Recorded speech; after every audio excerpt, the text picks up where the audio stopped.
When it comes to life, everyone is eager to talk about it. But when the topic shifts to death, the mood changes, and most people prefer to avoid it. Some may say, I don't want excessive medical treatment, I don't want to burden my children, and I don't even want my ashes kept. Yet, when death is near, many elders find it hard to let go, desperately trying to hold on and take one last look at the world. However, truly remarkable individuals face death with calm acceptance, embodying the wisdom of living like a brilliant summer flower and dying like a quiet autumn leaf. 1. Facing death fearlessly means understanding life deeply. As we age, we all know we must simplify our lives and learn to let go. But what does that mean? Does it mean leaving behind worldly desires? Giving up wealth? Or does it mean coming to terms with how close death is? As people age, they start pondering bigger questions. Is reincarnation real? Does the soul live on? After seeing many stories of life and death, and reading historical anecdotes, we realize that science cannot explain everything, leading us to imagine a mysterious realm. Some wonder if, after death, they'll watch the world from heaven. But ideas like reincarnation or the afterlife are human inventions, no different from the tales of monsters and ghosts, pure fantasy. No one can truly travel through time to other eras. When a person dies, they are like a puff of smoke, vanishing almost immediately.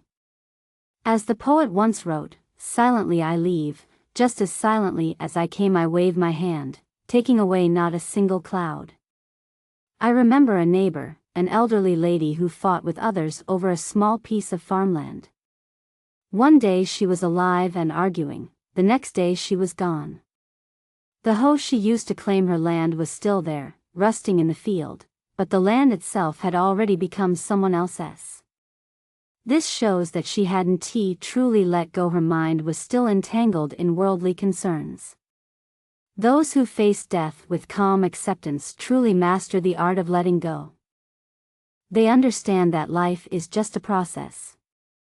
Take Su Shi, the great Northern Song Dynasty poet, for example.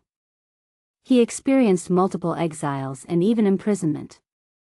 At one point, during his journey to the capital under guard, he attempted suicide twice, overwhelmed by despair. However, an official persuaded him by saying, "It may be easy for you to die, but have you thought about how it would affect your family and friends?" After that, Su Shi reconsidered and moved forward. By the time he reached his 60s, Su Shi had become much more at peace with life and death. As he wrote, "My heart is like wood turned to ash, my body like an unmoored boat." Whether the day was stormy or sunny, he embraced each day as a gift, and when death eventually came, he was ready to accept it calmly. 2. Facing death calmly reflects inner strength. Ji Kong, one of the 7 sages of the bamboo grove, was sentenced to death after being betrayed by a rival, but he faced his execution without fear. As he awaited his fate, he asked for his zither and performed the famous piece Guangling San. After playing, he remarked, "I once refused to teach this piece to others, and now it seems it will be lost forever." With that, he walked calmly to the execution platform. Similarly, the Qing dynasty scholar Jin Xingtan also met his death with remarkable composure. When he was younger, Jin had visited a monastery and wanted to borrow a book. The head monk agreed, but only if he could come up with a clever response to the monk's challenge, "Midnight, the second watch of the night." Jin couldn't think of an answer, so he left empty-handed. Years later, when Jin found himself imprisoned and facing execution, he saw the full moon from his cell and the perfect reply came to him, "Mid-autumn, the 8th month." He had the response sent to the monk, and then went to his death without regret. Being able to reflect on philosophical questions at the brink of death shows a rare kind of wisdom and detachment. As writer Yi Shu put it, in life, we must do everything quietly, come quietly, leave quietly, work quietly, and reap quietly. Avoid making noise. Once we accept everything that life brings, there is nothing left to fear. As the ancient saying goes, when the heart is calm, the spirit is clear. When the heart is troubled, the spirit is chaotic.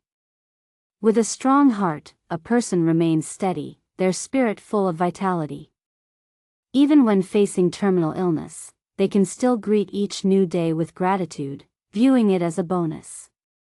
And when it's finally time to leave this world, they do so peacefully, bidding farewell to everyone one by one. 3. Facing death with peace means the children are well off.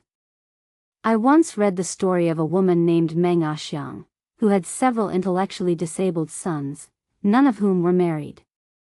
She was deeply worried that after her death, her sons wouldn't be able to survive, so she scrimped and saved, leaving behind 1,000 kilograms of grain. She repeatedly instructed her most capable son to ensure that everyone had enough to eat after she was gone. Clearly, she was not ready to leave, knowing her responsibilities were unfinished. For parents, seeing their children struggle is more painful than going without food themselves. That's why parents work so hard to accumulate wealth, build houses, and provide for their children's futures. On the other hand, when parents see that their children are doing well, financially stable, married, and leading happy lives, they can let go more easily.